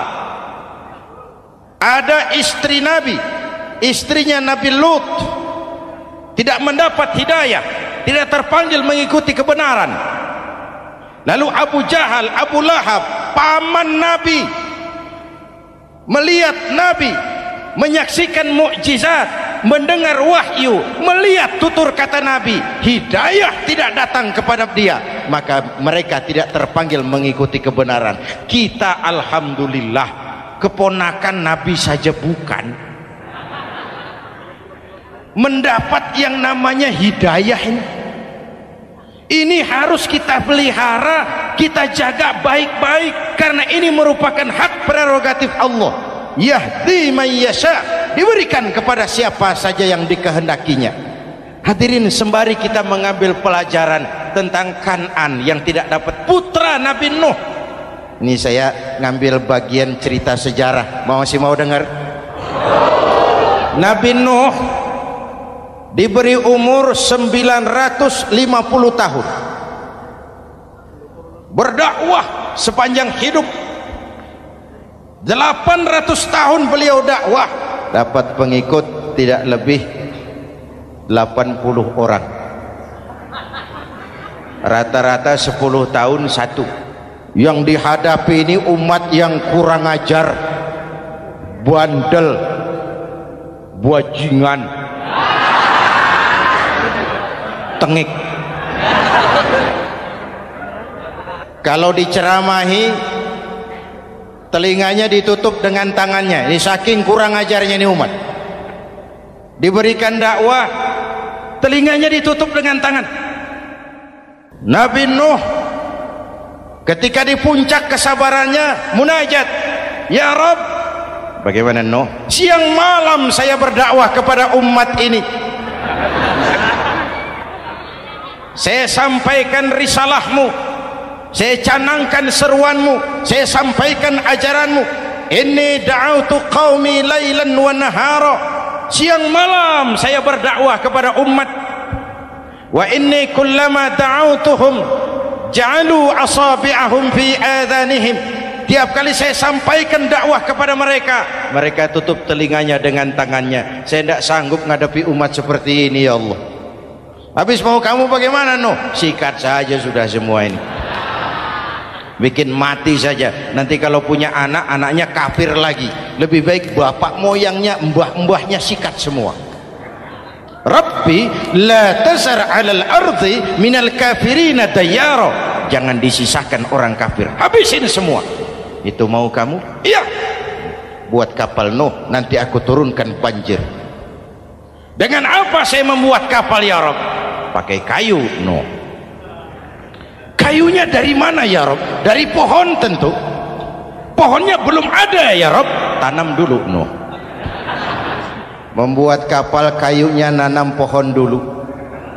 Apa artinya? Perjuangan bukan simsalabim abragadabra. Perjuangan bukan makan lombok, ini hari dimakan, ini hari pedas. Perjuangan itu proses. Ada keringat, ada air mata, ada darah, tempo-tempo nyawa. Itulah perjuangan.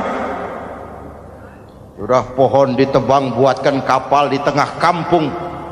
Umat unjuk rasa lagi. Nuh makin gila, bikin kapal di tengah kampung, mau belayar kemana? Selesai Nuh, selesai ya Rob, naik. Orang-orang yang beriman bersamamu naik. Binatang serba sepasang naik. Naik Nuh, naik orang beriman, naik binatang serba sepasang. Gerimis mulai turun. Setelah kapal semua terisi, Nabi Nuh kontrol. Sudah naik semua? Sudah. Nuh, Mas Bejo ada?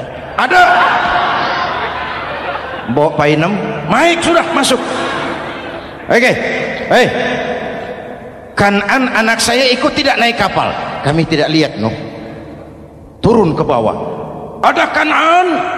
Kami tidak lihat Nuh. Naik ke atas buritan. Kelihatan Kan'an tidak ikut naik kapal, kumpul bersama orang kafir di daratan. Inilah potret kehidupan. Kumpul dengan orang-orang kafir. Berapa banyak anak-anak kita tidak mau ikut orang tuanya ke masjid, kumpul dengan orang-orang kafir di tempat maksiat. Nuh karena sayang kepada anak, dari atas kapal memanggil, ya bunayya rkam ma'ana. Ya, ini bahasa orang manggil, Pak. Kan'an, kesini nak, naik kapal sama papi. Ini terjemahan bebas. Jawab Kan'an di bawah, tidak mau Pak, saya di sini saja. Jangan nak, Allah sedang murka, akan turun banjir. Kalau datang banjir Bapak, sa'awi ila jabalin ya'simuni minal ma'. Saya akan naik ke gunung tinggi yang bisa menyelamatkan saya dari banjir. Kan'an naik ke gunung tinggi, gunung pun tenggelam dihantam banjir. Dalam puncak kepedihan, Nabi Nuh akhirnya sadar, ya Allah, kalau orang kafir tenggelam memang saya yang minta, tapi Kan'an kan anak saya. Nuh, anggap Kan'an bukan anakmu.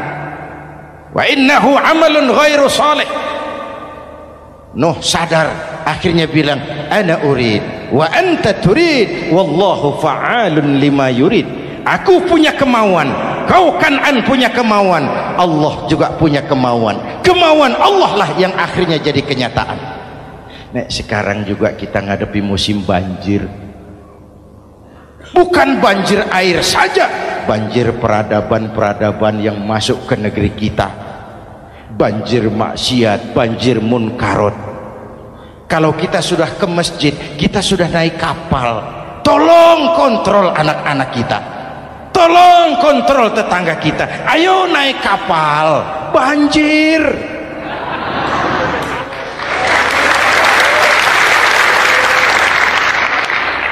Ditutup ayat ini dengan wala'allakum tashkurun. Atas hidayah yang diberikan kepada kita, kita bisa melaksanakan ibadah Ramadan, bisa takbiran, dan diakhiri dengan ungkapan tasyakkur. Tasyakkur dan tafakkur, mensyukuri nikmat.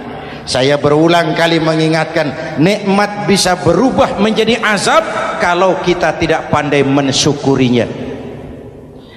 Bayangkan Pak, tahun 87-an kita itu jadi negara yang berswasembada pangan. Beras kita cukup untuk rakyat kita. Sekarang kita jadi pengimpor beras terbesar. Kita beli beras ke Vietnam, kita beli beras ke Thailand, ke negara-negara yang lebih kecil dari kita. Kenapa? Karena sawah kita tanami gedung dan beton. La in syakartum la azidannakum wa la in kafartum inna adzabi lasyadid. Kalau kamu bersyukur, aku tambah nikmat. Kalau kamu ingkar, tidak pandai bersyukur, awas, azabku pedih. Maka ungkapan saya, orang kaya bisa masuk surga karena hartanya, orang kaya bisa masuk neraka juga karena hartanya. Syukur apa tidak syukur? Pejabat bisa masuk surga karena jabatannya. Pejabat banyak yang masuk neraka juga karena jabatannya. Syukur apa tidak syukur?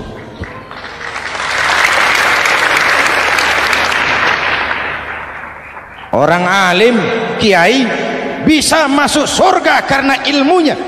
Orang alim pun bisa masuk neraka lebih dulu dari penyembah berhala juga karena ilmunya. Syukur apa tidak syukur? Kasih jabatan sebagai pemimpin lalu menyadari sayyidul qaumi khadimuhum. Pemimpin suatu umat adalah pelayan bagi umat itu. Pelayan harus melayani, bukan minta dilayani. Selama ini kita memandang jabatan itu jalan pintas menuju kaya. Jabatan itu artinya kekuasaan dan fasilitas, maka yang lahir rampok-rampok baru.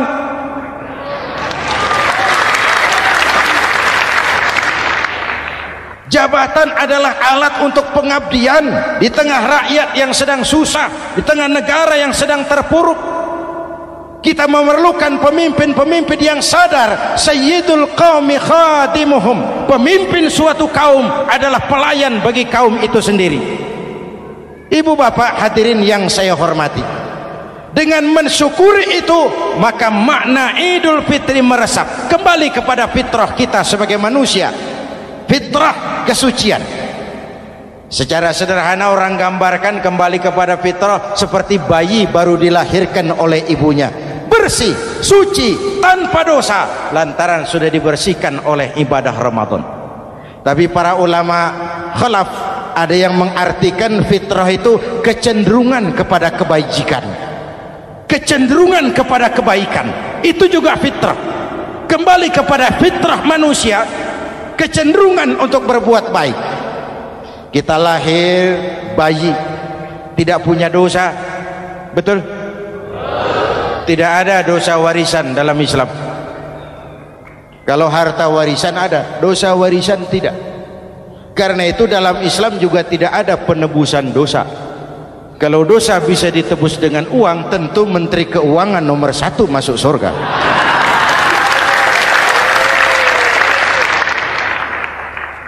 Dosa dalam Islam ditebus dengan taubat, langsung kepada Allah, sonder calo. Hadirin yang saya hormati, kembali kepada fitrah seperti bayi baru dilahirkan oleh ibunya, bersih, tidak punya dosa kepada Allah lantaran sudah dibersihkan oleh ibadah Ramadan. Soalnya kemudian kita kan tidak hanya bersalah kepada Allah, kita ini juga bergaul dengan sesama manusia, betul? Sebuah hadis, sahabat ditanya oleh Rasul, atadruna manil muflis? Saudara-saudara, tahu kamu siapa orang yang bangkrut? Oh Rasul, orang bangkrut yang tidak punya uang, orang bangkrut yang tidak punya harta. Salah kata Rasul, innal muflisa min ummati, yang bangkrut dari golongan umatku, yang besok di hari kiamat datang menghadap Allah dengan membawa pahala solat, membawa pahala zakat, membawa pahala haji, membawa pahala sedekah pada satu pihak. Sementara pada sisi yang lain sebelah kiri, orang ini juga datang membawa kesalahan karena pernah mencaci maki orang, pernah memfitnah orang, pernah memakan harta orang dengan cara yang zalim. Satu sisi bawa kebajikan, sisi lain bawa kesalahan. Kalau ini yang terjadi, bagaimana nasib kita? Kata Nabi, Tuhan, ini pahala solat saya, ini solat yang wajib, ini yang sunnah, rawatibnya, nawafilnya. Datang orang, sebentar Tuhan, apa? Dia memang rajin solat, tapi saya pernah dicaci maki, hancur nama saya, remuk hati saya. Di dunia saya tidak bisa membalas karena dia lebih berkuasa. Sekarang saya menuntut keadilan. Betul? Iya Tuhan, sini pahala solatmu, kasih orang yang kau caci maki. Tuhan, ini pahala puasa saya, yang wajib Ramadannya, sunnah 6 hari Syawalnya, Senin Kemisnya. Ini Tuhan. Datang lagi, sebentar Tuhan. Kenapa? Dia memang rajin puasa, tapi saya pernah difitnah tanpa benar, dicorengkan arang ke dahi, hancur nama saya karenanya. Saya menuntut keadilan karena di dunia waktu itu cuma banyak pengadilan, tapi tidak ada keadilan. Benar? Benar. Ini pahala solatmu kasih orang yang kau fitnah. Tuhan, ini pahala zakat saya. Datang lagi, Tuhan, dia memang suka zakat tapi korupsinya lebih besar dari zakatnya. Nuntut keadilan. Sini pahala zakatmu kasih. Kalau habis pahala kebaikan, orang yang menuntut masih banyak, diambillah dosa orang yang kita sakiti, diberikan kepada kita. Pahala dipreteli, dosa diberikan. Apa enggak bangkrut? Ibarat orang dagang, modal habis, tagihan hutang datang terus. Kenapa? Orang ini cuma baik hubungannya kepada Allah, tapi tidak baik hubungannya dengan sesama manusia. Karena itu, dalam konteks dengan fitrah, manusia makhluk yang fitrah. Apa fitrah itu? Pertama, manusia makhluk yang bertuhan. Itu fitrah.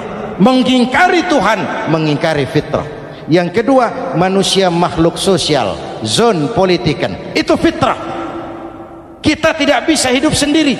Betapa dan siapapun kita memerlukan yang lain.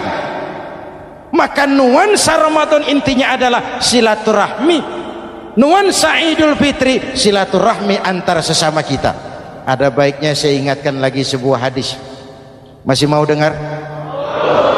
Selesai sholat Id, sahabat mendengar Rasul mengucapkan amin 3 kali. Amin, amin, amin.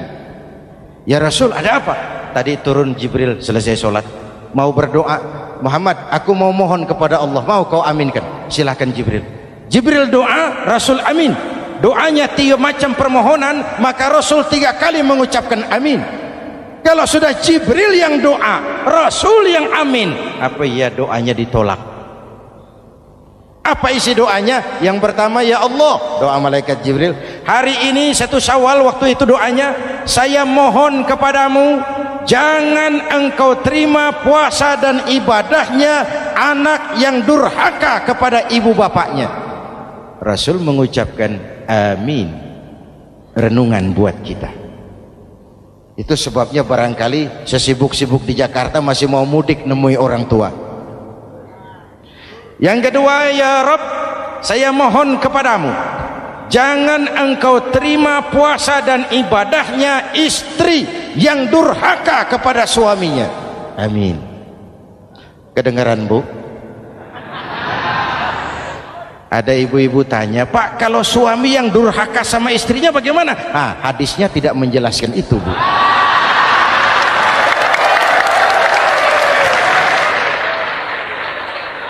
Lo menang sendiri.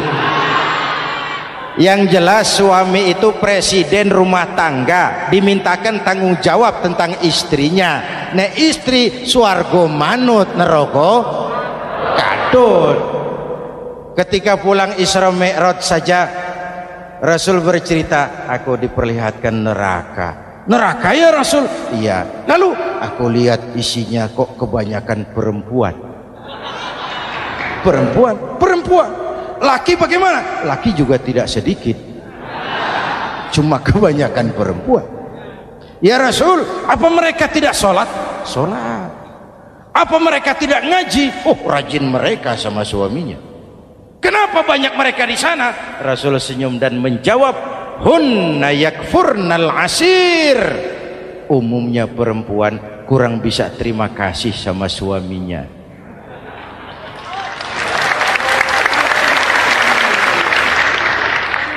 Ini penyakit turunan. Oi, ngaku oi. Lalu yang ketiga, ya Allah, hari ini saya mohon kepadamu, jangan engkau terima puasa dan ibadahnya muslim yang tidak mau memaafkan sesama saudaranya muslim. Memaafkan lebih berat daripada meminta maaf, tapi memberi maaf lebih mulia daripada meminta maaf. Inilah nuansa mengembalikan semangat saling menghargai, saling mencintai, keutuhan, kerukunan, dan kedamaian. Sudah capek kita rakyat dengan konflik. Sudah capek kita dengan mengedepankan perbedaan dan bukan persamaan. Sudah waktunya kita berbeda tapi tetap bergandengan, tetap bersama menyongsong hari esok yang lebih baik. Mintalah ridho ibu bapak, suami kepada istri, istri kepada suami, dan memaafkan sesama saudara muslim sehingga kita benar-benar kembali kepada fitrah. Terima kasih dan mohon maaf, semoga ada manfaatnya. Usikum wa nafsi bitaqwallah. Wassalamualaikum warahmatullahi wabarakatuh.